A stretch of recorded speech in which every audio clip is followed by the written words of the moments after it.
صاحب الكتاب الحبيب أحمد بن زيد الحبشي وصاحب الحضر المقام الحبيب عبد القادر بن أحمد بن الفقيه والحبيب عبد الله بن عبد القادر بن الفقيه والحبيب محمد بن صالح الحامد والحبيب محمد بن علي الدويلة والحبيب صالح بن محمد بن علي الدويلة والحبيب محمد بن علي الحداد والحبيب عبد الرحمن بن محمد الحداد والحبيب عبد الرحمن بن علي بن شيخ بكر بن سالم والحبيب عبد الله بن حسن بن والحبيب عبد الله بن حسن والأخيل والحبيب محمد بن عبد القادر الحبشي والحبيب حامد بن محمد بن سالم المصري والحبيب محمد بن عبد القادر والحبيب محمد بن حسين بعبود والحبيب علي بن محمد بعبود والحبيب أحمد والحبيب علوي الحسن بن سلمان بن أحمد عيدروس والحبيب أحمد أنيس بن حسن شهاب الدين والحبيب علي بن سقاف السقاف والحبيب جعفر بن شيخنا السقاف والحبيب قادر بن السقاف وسادة الأجداد الحبيب عبد الرحمن بن عبد القادر السقاف والحبيب حسن بن عبد الله الهندوان والحبيب سقاف بن السقاف والحبيب عبد الله بن بكر بن شيخ بكر بن سالم والحبيب زيد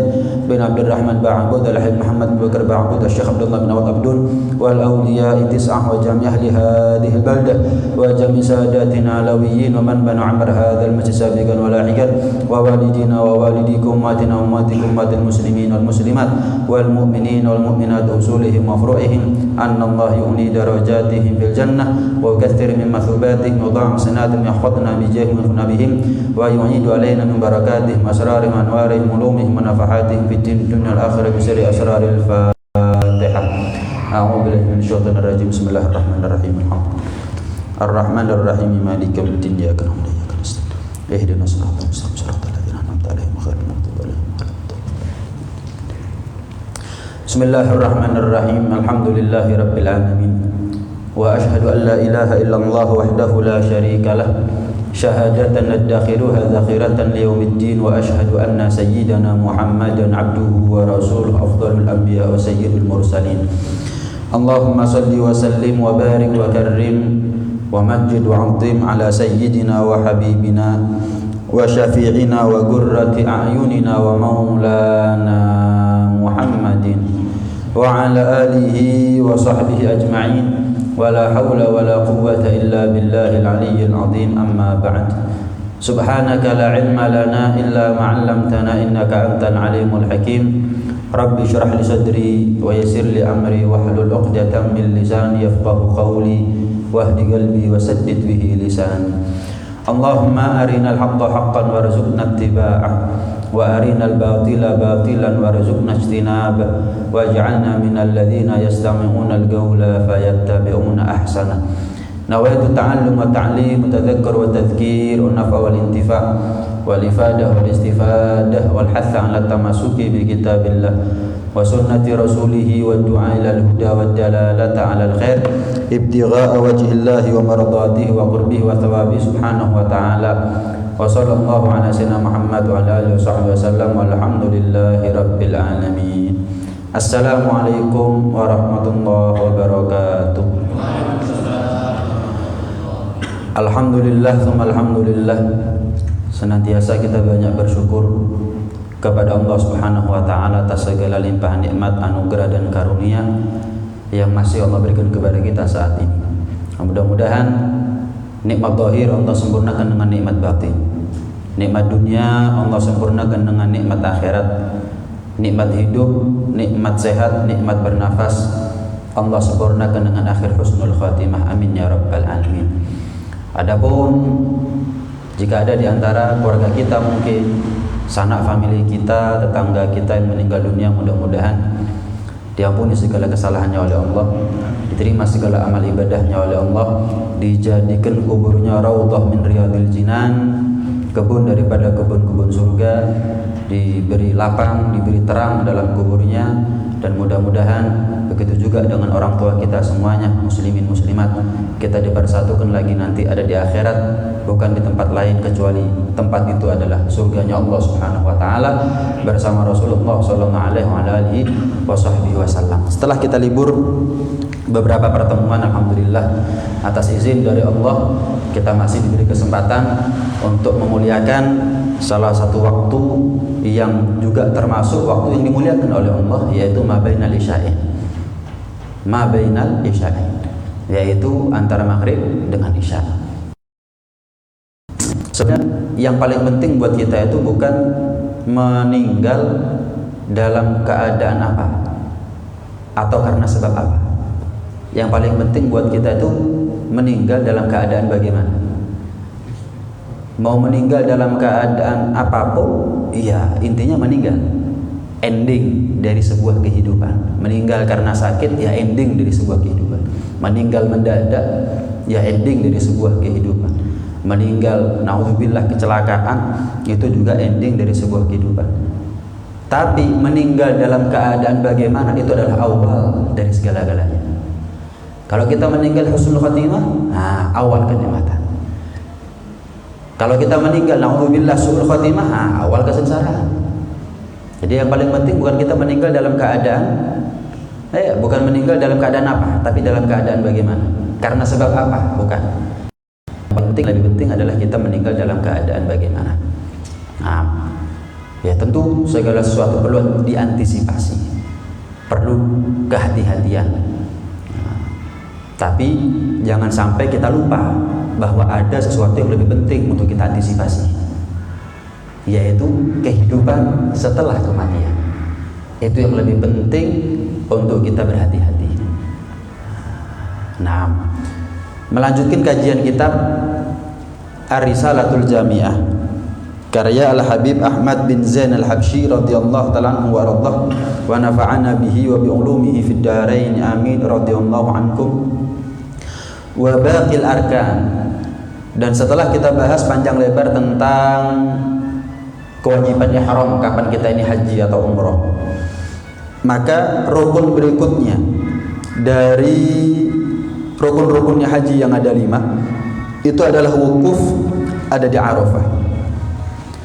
Arafah ini memang adalah sebuah tempat lokasi ada di Mekah yang Allah betul-betul mencurahkan segala macam rahmat dan ampunan ada di situ. Bahkan Allah Subhanahu wa taala membangga-banggakan kepada penduduk langit, kepada para malaikat, bagi mereka yang terpanggil untuk bisa wukuf ada di Arafah, bagi mereka yang mendapatkan takdir untuk berangkat haji kemudian wukuf ada di Arafah, mereka dibangga-banggakan oleh Allah Subhanahu wa taala. Padahal ada di antara mereka yang wukuf di pendosa, membawa dosa yang banyak sebetulnya, tapi mereka dibanggakan oleh Allah Subhanahu wa taala. Rasulullah SAW pernah bersabda, "Ma min yaumin afdalu indallah min yaumi Arafah." Enggak ada hari yang lebih afdal, lebih utama di lebih daripada hari Arafah. Yanzilullah ta'ala ila sama'id dunya. Allah kalau sudah ada di hari Arafah turun ke langit dunia. Artinya turun ya bukan seperti kalau kita turun dari tangga, berarti Allah punya kaki dong. Berarti Allah butuh tempat. Maksudnya turun ini majaz bahwa Allah itu melimpahkan rahmatnya kalau sudah di Arafah. Sama kalau kita memuliakan tamunya kita, kita kadang-kadang bilang gimana? Saya buka pintu rumah saya lebar-lebar 24 jam. Ya masa dibuka betulan. Saya nggak pernah kelihatan batang hidungnya, terus yang lainnya kelihatan begitu, cuma batang hidungnya dong nggak kelihatan. Majaz. Allah turun ke langit dunia. Artinya apa? Allah itu menyambut dengan rahmatnya bagi mereka yang ditakdirkan bisa wukuf dari Arafah. Kemudian apa? Fayubahi bi ahlil ardi ahlas sama. Allah membangga-banggakan orang yang takdir wukuf ada di Arafah di hadapan penduduk langit, para malaikat. Seraya Allah mengatakan, "Unduru ila ibadi." Malaikat, saksikan dulu. Saksikan mereka hamba-hambaku itu. Ja'uni syu'than ghubran dhahina ja'u min kulli fajrin amin. Mereka datang dalam keadaan lusuh, dalam keadaan payah, dalam keadaan berdebu. Orang dulu kalau berangkat haji, ya nggak seperti sekarang. Berangkat seger, turun dari pesawat seger. Nah kalau orang dulu ada yang jalan kaki, naik onta, keluar masuk gurun pasir. Saya pernah nonton YouTube berangkat haji orang dulu tahun awal-awal 1900-an, tahun 1870. Itu 6 bulan berangkat. Berangkatnya tok 6 bulan. Berarti kan kalau ketemu, kalau hilang, jadi orang haji itu hilang dari pandangan, belum tentu ketemu setahun lagi. PP setahun, 2 kali 6 bulan. Belanja. Betul-betul pengorbanan keluarga dulu ditinggal. Betul-betul pengorbanan. Nafkah setahun, bayangkan. Nafkah setahun berapa juta yang ditinggalkan. Orang sekarang gampang. Pagi tangis-tangisan, malam video callan sudah. Orang dulu begitu hilang orang tuanya, misalkan sanak familinya, saudaranya dari pandangan mata, dari pelukan mata, wes hilang sekaligus hilang kabarnya, sudah nggak tahu, sudah nggak ketemu kecuali setahun. Jadi setahun tuh anaknya, istrinya selamat nggak ya, sampai nggak ya, panjang umur nggak ya, gimana kabarnya, wah nggak tahu, nggak ada SMS, nggak ada video call. Subhanallah, betul-betul pengorbanan orang. Datang berangkat dalam keadaan lusuh, berdebu, naik kuda, keluar masuk gurun pasir, naik onta, ada yang jalan kaki. Datang dari segala penjuru, gimana nggak dibanggakan oleh Allah Subhanahu Wa Taala, pengorbanan betul. Yarjuna rahmati walam yaruh iqab. Mereka itu datang kepada aku, kata Allah, tidak berharap apa-apa kecuali rahmat. Padahal mereka nggak pernah tahu hukuman. Mereka berharap surga tapi nggak pernah tahu neraka. Padahal nggak pernah tahu neraka, mereka nggak pernah menyaksikan neraka, tapi mereka berharap surga. Mereka nggak pernah tahu azabku di neraka bagaimana, tapi mereka berharap rahmatku nanti ada di surga. Kadang-kadang kita ini ingin sehat kalau sakit. Ini enggak, kita ini nggak pernah tahu hakikatnya neraka, tapi betul-betul kepingin selamat dari neraka, berharap rahmatnya Allah Subhanahu Wa Taala masuk ke dalam surga. Walam yura yauman aktsar itqan minan nar min yaumi Arafah. Tidak ada hari yang lebih banyak Allah memerdekakan manusia dari api neraka daripada manusia yang dimerdekakan oleh Allah ada di hari Arafah. Artinya hari Arafah adalah hari yang paling banyak Allah memerdekakan hambanya dari neraka. Seperti yang pernah saya bahas, cerita ada seorang ulama, seorang wali namanya Ali ibnul Muwaffaq. Ketika sebelum Arafah, besok Arafah, malam harinya nginep dia ada daerah Khaif dan Mina. Nginep dari situ, tidur. Mimpi dia melihat 2 malaikat turun dari langit, bilang, tahu nggak kamu malaikat yang turun, yang berangkat haji tahun ini berapa orang? Nggak tahu. 600.000 kata malaikat. 600.000 zaman dulu, ya 600.000 banyak. Kalau nggak ada kendaraan mudah seperti sekarang. 600.000, wah banyak ya. Tapi kamu tahu nggak yang diterima cuma berapa? Memangnya berapa? 6. Mimpi buruk nih buat yang mimpi. Ali bin Muwaffaq ini bangun keingetan. Mimpi buruk, 600.000 yang diterima cuma 6. Waduh, alamat wis gak diterima berarti. Kadung haji. Sudah berangkat ke Arafah keesokan harinya. Udah malamnya pulang ke Muzdalifah. Nginep ada di Muzdalifah. Mimpi ketemu malaikat yang sama, Ali bin Muwaffaq. Sumringah 2 malaikat. Tahu nggak? Kalau kemarin 6 dari 600.000 itu sebelum wukuf, sebelum Arafah. Setelah Arafah Allah berikan kabar gembira. 1 yang diterima Allah lipat gandakan untuk 100.000 yang lain.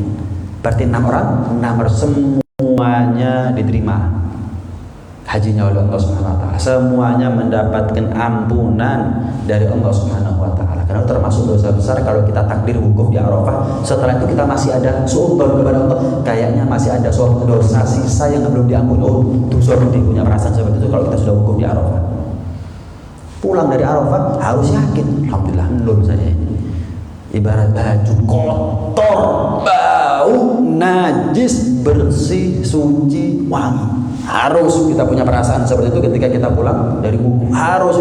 Makanya hati-hati kalau sudah pulang dari haji. Emang kotor, bau, najis, bisa bersih, putih, suci, wangi. Wah, rusak didik. Karena kita beli baju kena kopi cepat pegel kadang-kadang. Waduh, di majelis misalkan kita hadir kondangan nggak betah, rasanya kepingin pulang cepet. Kenapa? Selak kelet, nggak bisa hilang nanti. Kepikiran wis, dijak orang ngomong nggak nyambung. Kenapa? Baju baru putih, kecipratan kopi alamat, kecipratan susu soto gulai alamat wis. Waduh, kosan nggak betah di masjid pengen pulang. Hatinya kita setiap hari kena noda ya. Tidur enak, makan enak gitu ya. Tidur enak, makan enak. Kita nggak ditanya bajunya kenapa kotor nanti di akhirat. Hatinya kenapa kotor nanti di akhirat. Ya Allah, lebih mulia baju ternyata. Kita lebih ngeregani baju daripada hati. Yauma la yanfa'u malun wala banun illa man atallaha biqalbin salim. Hari akhirat bukan hari ditanya tentang harta dan anak. Harta dan anak nggak bisa ngasih manfaat. Malah yang ada harta dan anak ngasih mabarok, malah nggak bantu, malah membagi, gandol, jegal kadang-kadang harta sama anak itu. Nggak manfaat harta dan anak saat itu. Kecuali orang yang soleh hartanya manfaat, anaknya manfaat. Nggak manfaat kecuali orang yang menghadap kepada Allah hatinya selamat. Loh, hati yang bersih sebetulnya itu yang kita persiapkan. Kalau kita takdir berangkat haji, wukuf di Arafah, alhamdulillah, jauh sampai rusuh. Jangan. Saya ini sering ketemu orang berangkat haji. Ini alhamdulillah sering ketemu orang pulang dari haji. Insya Allah sering haji saya itu. Mudah-mudahan banyak dengan semuanya insya Allah. Sering gitu. Memang cuma saya nggak ngomong di depan orangnya. Saya khawatir memuji orang di depan orangnya itu kan nggak baik. Ada syarat-syaratnya kapan kita boleh memuji orang di depan orang, ada syaratnya. Dalam Ihya Ulumuddin panjang lebar Imam Ghazali membahas itu. Cuma saya dalam hati subhanallah, wajahnya terang orang ini, munawwar, bercahaya. Cuma saya memang orang pulang dari haji itu subhanallah. Kalau bukan dari TV, kalau dari TV kadang-kadang artis yang berangkat tak tahu bedanya. Cuman kalau tonggo, dulur, misalnya atau jamaah majelis, jamaah satu masjid dapat kabar, bib fulan baru pulang dari haji, bib tak parah nih. Kenapa? Allahumma ighfiril hajj wa liman istaghfara, berharap doa, nggak jaluk oleh-oleh. Kadang-kadang saya ini izin. Kalau orang pulang dari haji terus diparani izin, kadang-kadang dibikin jaluk oleh-oleh. Bukan itu. Ya didik lah. Ya sedikit. Berharapnya sedikit. Saya berharapnya apa? Nyambungnya doa dia dengan doanya Rasulullah. Ya Allah, ampuni orang yang pulang dari haji dan orang yang minta ampun kepadamu ya Allah melalui orang yang haji. Itu yang lebih penting, bukan sajadahnya, bukan permen kerikilnya, bukan coklatnya. Apa perlunya beli di embong banyak itu. Jenengan beli sanggup lebih banyak daripada orang dari haji insyaallah. Insyaallah yang haji bukan belinya dari sana, bawa itu alampong pergi. Oh di Malang ada. Nih, bukan itu. Doa. Gitu harus. Kenapa? Kamu bersih, suci. Pasti doanya kamu lebih didengar sama Allah daripada saya. Kalau saya minta ampun kepada Allah, ya diteks sama Allah. Tapi kalau kamu tanpa syarat, tanpa ketentuan langsung, Allahumma ighfir lil hajj wa liman istaghfara lil hajj. Jadi bukan hanya orang yang haji yang diampun, orang yang dimintakan ampun oleh orang yang berangkat haji tadi itu diampuni juga oleh Allah Subhanahu wa taala. Itu kan kesempatan itu untuk kita datang kepada orang yang baru pulang dari haji. Mudah-mudahan takdir haji semuanya insyaallah kita. Tidak ada hari yang di hari itu Allah paling banyak membebaskan manusia daripada neraka kecuali hari itu adalah hari Arafah. Kemudian malaikat bilang kepada Allah, ya Allah, lah yang wukuf kan semuanya orang baik. Ada fulan murhik. Apa murhik itu? Orang yang durhaka. Artinya melakukan kemaksiatan dan berbuat kerusakan di muka bumi. Maksiat banyak, dosa banyak, rusak kamu. Gimana ya Allah? Apakah Engkau ampuni juga dia? Qad ghafartu lahu. Ya, aku ampuni dia. Bayangkan, makanya betul-betul dosa besar. Kalau ada orang berangkat wukuf di Arafah pulang, kayaknya masih ada dosa di saya. Oh, dosa gede malah. Berangkat dalam keadaan memikul beban dosa, pulang enteng, pundaknya dari segala macam bentuk dosa. Nah. Bahkan dalam riwayat yang lain Rasulullah mengatakan, "Falau kanat dzunubukum ka'adadir ramli, au kaqadril matar, au kazabadil bahr." Sekalipun kalian datang wukuf ada di Arafah, dosanya sebanyak pasir di lautan, atau tetesan hujan, atau busa yang ada di laut, yang ada di air, la ghafartuha, kalian niscaya aku ampuni, kata Allah Subhanahu wa taala. Niscaya aku ampuni. Afidu ibadi maghfuran lakum liman syafa'tum lahu. Beranjaklah dari, kan nggak mungkin selamanya kita di Arafah ketika haji. Setelah dari wukuf ya kita musdalifah, untuk keesokan harinya kita lempar jumroh, kan begitu. Pulanglah kalian wahai hamba-hambaku dalam keadaan maghfuran lakum, diampuni oleh Allah Subhanahu wa taala. Dan bukan hanya kalian, yang kalian mensyafaati mereka dengan doa-doanya kalian, aku ampuni, kata Allah Subhanahu wa taala. Aku ampuni. Nah, dalam hadis yang lain Rasulullah SAW pernah bersabda begini, hampir mirip, cuma ada tambahan-tambahannya. Kabar gembira semuanya dibuat kita ini. Innallaha taqawwala ala ahli Arafat fayubahi bihimul malaika. Allah itu nyebut-nyebut kemuliaannya penduduk Arafah, orang-orang yang takdir wukuf di Arafah di hadapan para malaikat. Nyebut-nyebut kemuliaannya mereka panjang. Ya malaikati unzur ila ibadi syu'tan hubran. Malaikatku, lihat itu, mereka hamba-hambaku datang kepada aku ada di Arafah dalam keadaan lusuh, dalam keadaan kotor, dalam keadaan berdebu, dalam keadaan capek payah, datang dari segala penjuru dunia.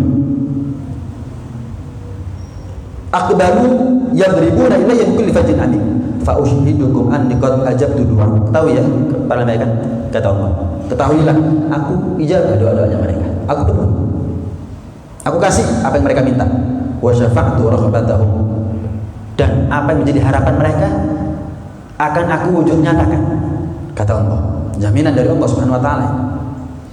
Wa habtu usiahum li muhsinihim, dan aku berikan orang yang buruk kepada orang yang baik. Artinya apa? Sama seperti 6 orang tadi itu.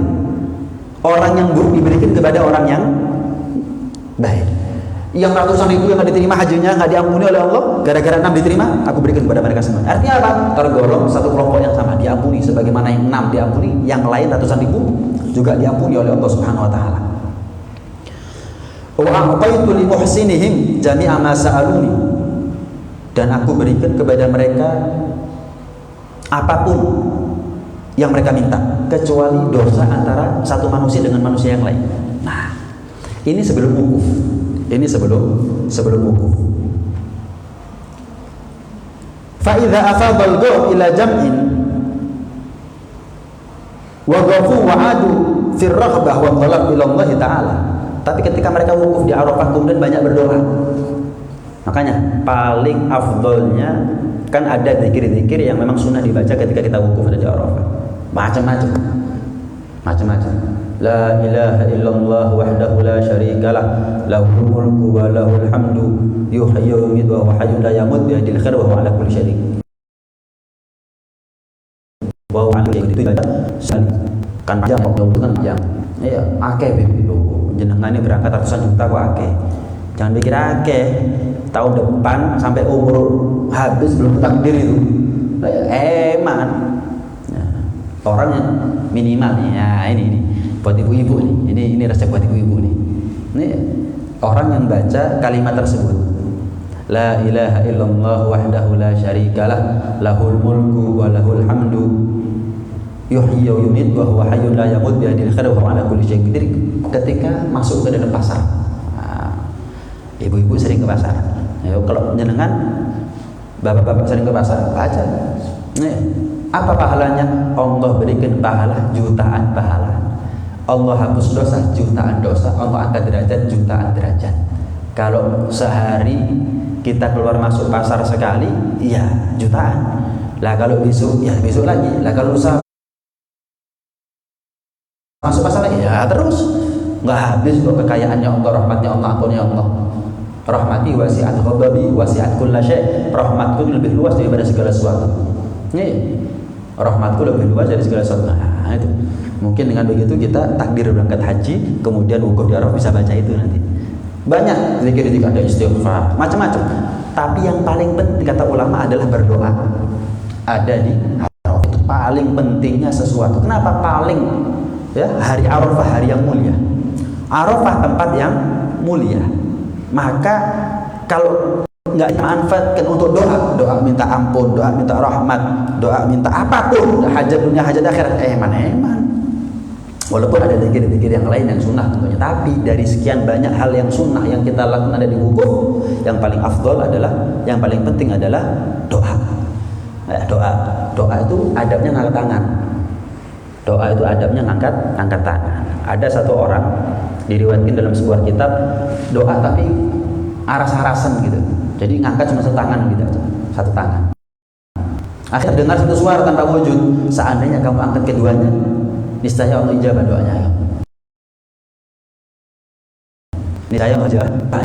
Angkat dua tangannya. Pernah di zaman Nabi Musa alaihissalam, termasuk adabnya doa adalah hadirnya hati. Ada orang minta kepada Allah, angkat tangan. Tapi setiap hari dilihat orang ini apa yang dia minta tadi kasih belum dikasih sama Allah Subhanahu wa taala. Sampai Nabi Musa bilang sama Allah, "Ya Allah, kalau seandainya dia minta kepada saya sanggup ngasih, saya kasih ya Allah." Ini berhari-hari, berminggu-minggu, lama saya lihat engkau kasih ya Allah. Kan nggak mungkin kau nggak mampu untuk mengijabah apa yang dia minta. Kalau saya sanggup saya kasih. Apalagi engkau ya Allah. Bukan begitu Musa. Bukan karena apa? Dia doa menghadap kepada aku tapi hatinya bicara tentang kambing. Nggak fokus, nggak konsen, nggak hadir hatinya dalam doanya. Seandainya dia fokus kepada aku sebagaimana wajahnya menghadap kiblat, hatinya juga menghadap kepada aku, fokus konsen dalam doanya, ya aku kasih dari kemarin-kemarin. Akan dikasih tahu, kamu jangan dipikiran kambing kalau bengong. Lah kamu minta sama Allah, ya dipikiri kambing, rugi. Akhirnya dikasih sama Allah Subhanahu wa taala. Termasuk adabnya doa, dan adabnya doa itu maksud. Adabnya doa itu ngerengek kepada Allah, bukan ya Allah jika engkau mau ya kasih, kalau enggak ya apa-apa. Maksud ya Allah, kalau saya tidak minta kepadamu, siapa lagi? Ya Allah, memang aku adalah hamba yang berdosa. Seperti Abu Nawas ya. Abu Nawas cerdas ya. Dalam doanya gimana? Ya Allah, untuk surga aku bukan orang yang pantas, tapi untuk neraka aku nggak kuat ya Allah. Itu doa itu kan maksud namanya. Itu kan maksud namanya. Ya Allah, aku bukan ahli surga, cuma untuk neraka yang aku buat aku ya Allah. Terus ya Allah, kan begitu. Paham ya? Ada lagi Arabi tanya kepada Rasulullah SAW, ya Rasulullah, man yali hisab al-akhir, nanti di akhirat yang ngurus hisabnya makhluk ini siapa? Allah binafsi. Allah sendiri yang ngurus hisabnya kita semua. Oh ya wis. Pulang ini Arabi itu orang pelosok, Badung gitu. Tanya ceplos-ceplos. Oh ya wis. Allah ya wis. Ambek guyu mesa-mesa. Tanya siapa yang ngurus hisabnya, dijawab Allah. Pulang tenang. Bukan takut, tenang. Guyu mesa-mesa, panggil sama Rasul. Kamu ini tanya siapa yang ngurus hisab, urusan akhirat nih. Pulang, begitu tahu jawabannya kamu pulang malah mesa-mesa. Kenapa? Loh. Ya Rasul, kalau seandainya manusia itu dikatakan manusia yang baik karena dia kapan mampu balas, nggak balas. Orang yang mulia, manusia yang baik itu adalah kapan bisa balas, nggak balas. Itu manusia yang mulia. Lah masa Allah kapan mampu balas saya, tapi Allah nggak ngasih maaf kepada saya. Berarti kan manusia lebih mulia daripada Allah. Kan nggak mungkin ya Rasul. Kan nggak mungkin, paham nih kira-kira. Manusia tidak dikatakan manusia yang baik kecuali ketika dia mampu balas nggak balas, nyepuro. Itu manusia dikatakan baik. Lah Tuhan kan lebih baik daripada manusia. Lah kalau tuh manusia aja bisa seperti itu, kenapa Allah nggak bisa? Artinya apa? Makso berarti yakin, bukan makso dalam yakin gitu loh. Ya Allah, iya saya nggak punya Tuhan kecuali Engkau. Saya punya dosa segala, tapi saya nggak punya Tuhan kecuali Engkau ya. Makso gitu. Itu Allah yuhibbul mulihina fi du'aihim. Allah itu cinta kepada orang yang ngerengek manja dalam doanya mereka. Maksa-maksa, bukan maksa dalam artian nggak punya adab ya. Saya kilo. Ini bukan maksa ini, ngotot apa namanya? Maksa, bukan maksa. Ngatur. Bukan. Ya Allah, innova sekarang ya Allah. Lenggak, loh, ya bukan begitu. Lenggak Allah. Bukan begitu maksudnya. Ya Allah, saya tak punya Tuhan kecuali Engkau. Aku punya banyak dosa, nggak ada Tuhan kecuali Engkau. Berarti hanya bisa mengampuni Engkau. Kalau Engkau tidak mengampuniku, siapa lagi? Nah itu sudah. Itu kan maksud namanya. Ngerengek manja ke hadapan Allah Subhanahu wa taala. Paling afdalnya, paling pentingnya sesuatu yang bisa kita lakukan ketika kita wukuf ada di Arafah adalah berdoa.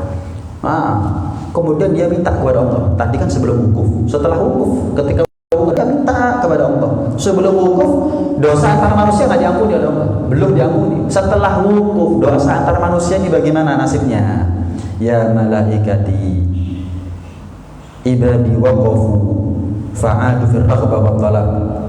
Mereka kembali berdoa kepada aku, memohon kepada aku, fa ushidukum, aku jadikan kalian sebagai saksi ya. Ketahuilah, anni qad ajabtu du'a'ahum, aku ijabah doanya mereka dan aku penuhi apa yang menjadi keinginan mereka semuanya.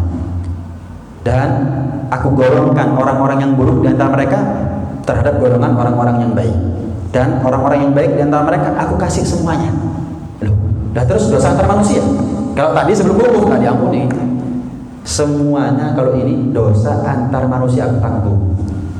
Nah terus gimana caranya Allah nanggung? Kan Allah bukan Tuhan yang zalim. Kalau ada orang, misal si A pernah nyakiti si C, si C misalnya, si A pernah nyakiti si C. Lah kalau si C nggak pernah ngasih maaf, lah masa Allah ngasih maaf? Berarti kan Allah sudah zalim sama si C. Lah dia yang disakiti. Nah caranya begini. Si C nanti itu dibawa oleh malaikat di hadapan Allah Subhanahu wa taala. Kemudian ditampakkan oleh Allah SWT keindahan surga. Apapun keindahan surga ada di situ. Ditampakkan oleh Allah. Belum masuk surga. Tanya si C, ya Allah, punya siapa ya keindahan surga tadi itu? Istana, intan, permata, semuanya milikmu, tapi dengan syarat. Apa ya Allah? Si A gandengan ke surga. Artinya apa? Maafkan si A, maka itu tempatnya kamu. Diiming-imingi sama Allah. Itu caranya Allah. Jadi Allah nggak boleh. Kenapa? Allah tidak serta-merta memberikan maaf kepada si A, tapi Allah menjadikan perantara si C untuk maafkan si A, tapi ada imbalannya. Ini loh, Allah sampai segitunya sayangnya. Jadi perhitungannya Allah sampai segitunya. Kalau Allah berhak secara langsung mutlak Allah ampuni si A, selesai. Wes bos. Tapi Allah jasa lagi biasanya nggak mentang-mentang gitu. Walaupun Allah sangat berhak mentang-mentang. Apanya nggak berhak mentang-mentang, untuk sangat berhak untuk sombong, mentang-mentang semuanya. Nggak ada mentang-mentangnya Allah zalim itu nggak ada. Nggak ada. Saya punya kambing saya beli, masa saya boleh mentang-mentang manusia makanya kambingnya dibeli? Enggak dong, kambingnya saya. Lah kita itu apanya Allah? Ciptaannya Allah, terserah Allah. Nggak ada zalim-zalimnya, nggak mungkin zalim Allah itu. Tapi Allah itu ingin ngergani si C. Ya, saya bisa ngampuni si A, cuman enggak. Kamu ampuni, maafkan si A, wahai si C. Cuman ada imbalannya buat kamu. Tuh, yang kamu lihat tadi itu imbalannya buat kamu. Akhirnya gandengan si A si C masuk surga. Lalu seperti itu. Misal gambarannya begini. Si A minta maaf sama si C. Maafnya polosan ya nggak mau ya kadang-kadang. Enggak, kata sepuro, pitung turunan anakmu, bojomu, dulurmu kata oleh berbohong. Misalnya. Tapi kalau dia bawa uang koper 100 juta, jalur sepuro ya. Ini loh, 100 juta. Gih. Baru 100 juta. Lah gimana dengan keinginan surga? Apa soalnya sepuro si A? Si A-nya di sepuro. Itu caranya Allah Subhanahu wa taala untuk nanggung dosa antar manusia. Jadi kalau kita ini pernah punya salah satu sama manusia, kemudian takdir wukuf di Arafah, ditanggung dosa kita oleh Allah. Dengan cara apa? Allah setting skenario seperti itu. Nanti ada di akhirat. Sehingga semuanya masuk surga orang yang wukuf di Arafah. Subhanallah, nikmat. Orang bisa wukuf di Arafah. Nikmat. Kita ngomong seperti ini durung ngerasa tenanan nih. Rasanya makanya. Lah kalau kita ini gak nabung tuh haji, mau nabung tuh harta kita ini. Cicilan akeh lah, makanya itu akhirnya. Coba kita ini cicilan gak akeh, sanggup beli, gak sanggup gak beli. Tapi untuk haji ada alokasi dananya, itu ada. Bukan setiap tanggal muda dapat gajian kepikiran bayar utang, itu seminggu entek ya. Kenapa? Ya kita maksa sih. Nah kalau maksa untuk surga, maksa untuk ampunan Allah yang tiada batas, bahkan dosa antar manusia diampuni, ditanggung oleh Allah, ya pantas. Saya mau tanya, ada orang punya harta 1000 T, besok mati, kira-kira beli pesawat orang?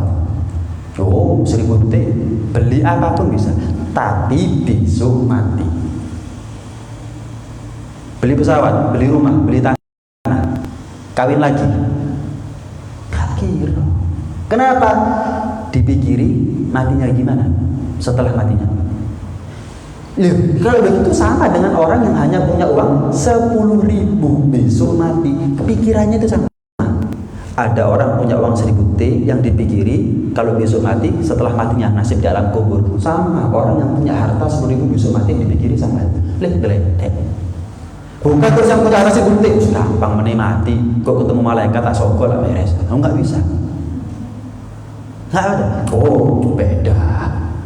Kelasnya saya mulus.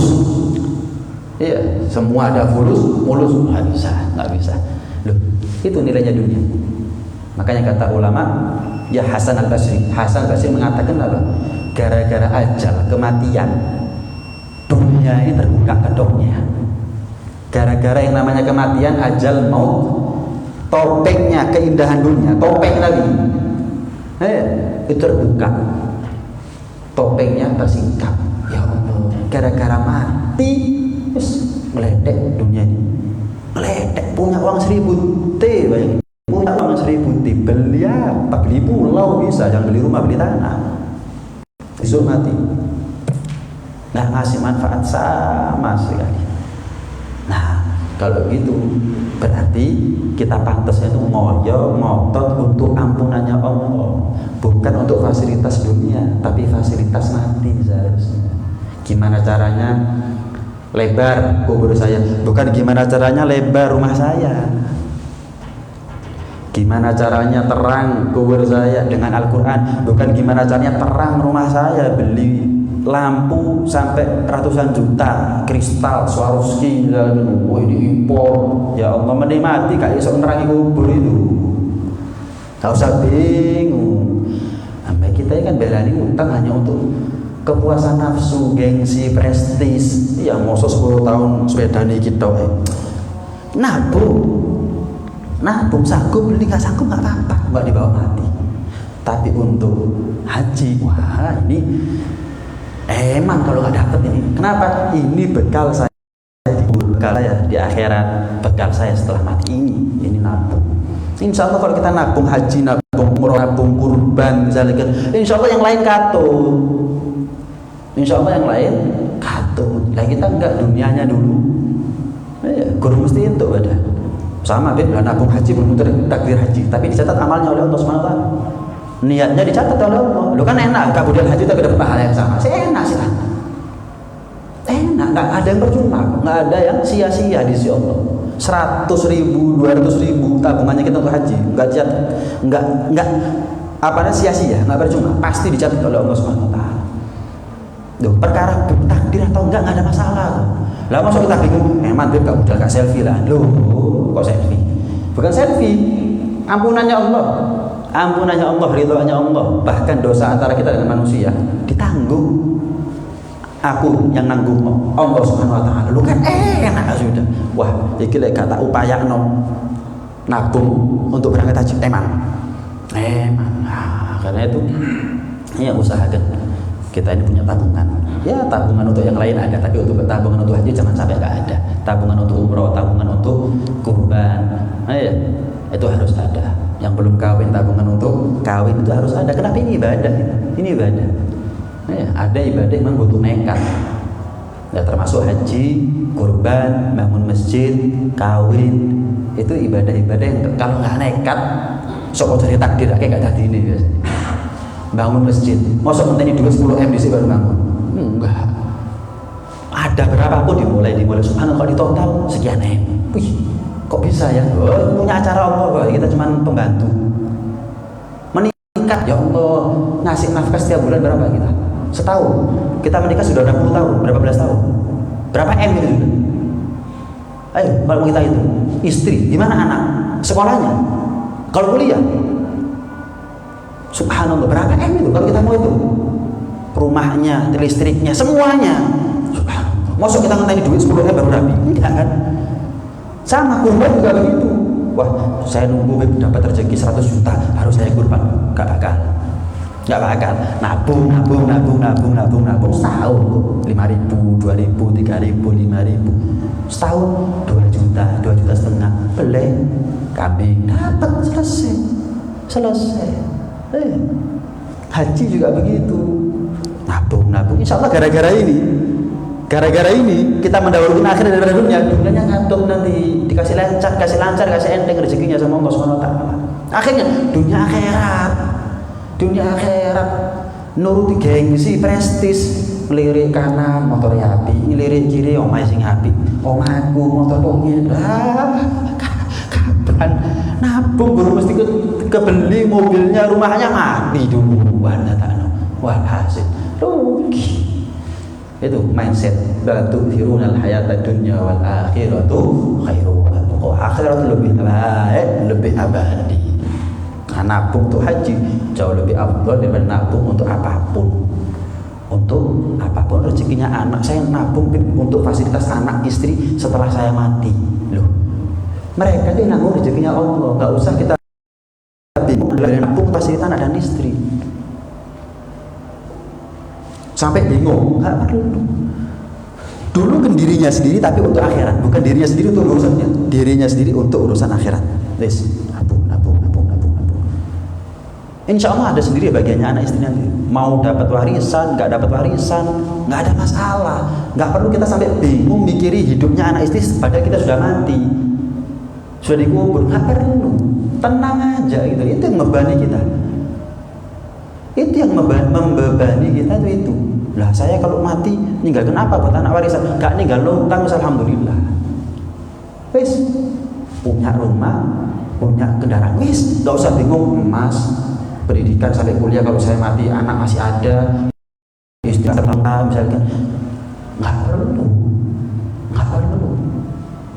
Kadang-kadang orang tuh kaya raya. Begitu sudah dia merasa ajalnya dekat, saya mau wakafkan tanah sana, nggak bisa, dibatasi oleh syariat. Cuman bisa bersedekah, berderma, berbuat baik dengan hartanya sepertiga. Orang kalau sakit keras, terus niat macam-macam, niat untuk berderma, loman, dermawan, dibatasi sama saya. Belum mati, dibatasi sepertiga, 2/3 haknya warisan. Haknya warisan. Lain kalau dia ketika sehat mau berderma dengan sampai habis hartanya, nggak ada masalah. Kalau dia mati seketika anak istrinya nggak dapat warisan kecuali nggak ada masalah. Anak istri nggak usah bingung lah, bapak kalau mati, suami kalau mati ninggalkan apa, Bib? Nggak usah bingung. Mulai kapan suami kita, orang tua kita nanggung rezekinya kita, mulai kapan? Dia makan rezeki, kita juga pemakan rezeki. Yus, urusannya dewi-dewi. Nggak usah bingung. Syukur ada, alhamdulillah gitu. Kalau saya mati, anak istri tetap ditanggung Allah, bukan saya. Mulai kapan? Itu. Saya memanfaatkan rezeki dari Allah yang Allah titipkan amanat kepada saya untuk akhiratnya saya. Anak istri kalau saya mampu, ya kalau enggak ya mohon maaf. Yang penting saya nggak ngutang, alhamdulillah. Memang begitu. Lu aturan syariat memang begitu. Cuman selama ini kita tercuci otak, seolah-olah haruslah sewaktu-waktu kalau kita mati itu anak minimal punya tabungan untuk kuliah. Ada apa? Mulai kapan kita nanggung rezekinya orang tuh, mulai kapan? Kita tahu umurnya anak kita sampai kuliah.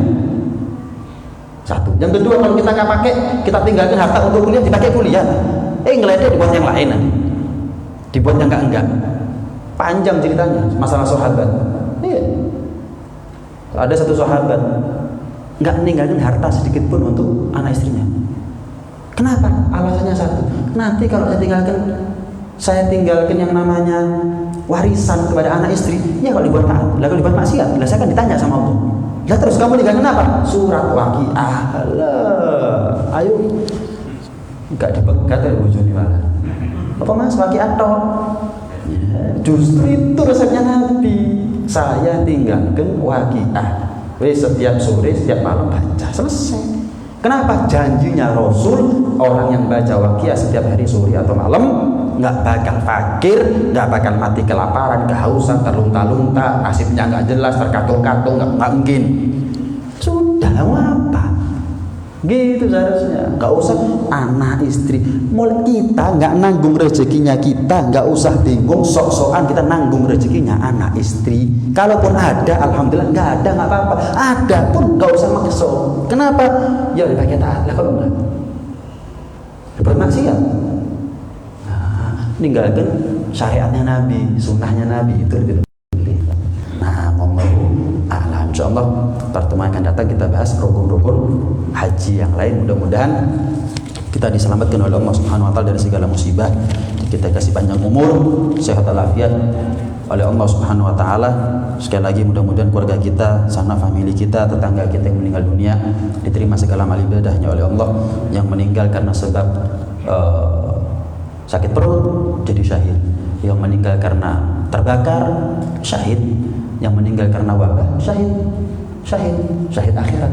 Mereka akan kumpul dengan para syuhada nanti di akhirat. Nah, kita ini nggak tahu yang masih hidup. Kafa bil mauti wa itu setelah kematian seseorang itu nasihat, pukulan telak buat kita yang masih hidup. Saya mati dalam keadaan apa ya? Dalam keadaan bagaimana ya? Membawa apa ya? Enak mati syahid, diampuni dosanya, kubur sama syuhada di akhirat. Enak lah saya. Nah, itu adalah nasihat dari Allah Subhanahu wa taala kematian tadi itu. Mudah-mudahan akhir umur kita semuanya husnul khotimah. Amin ya rabbal alamin. Rabbana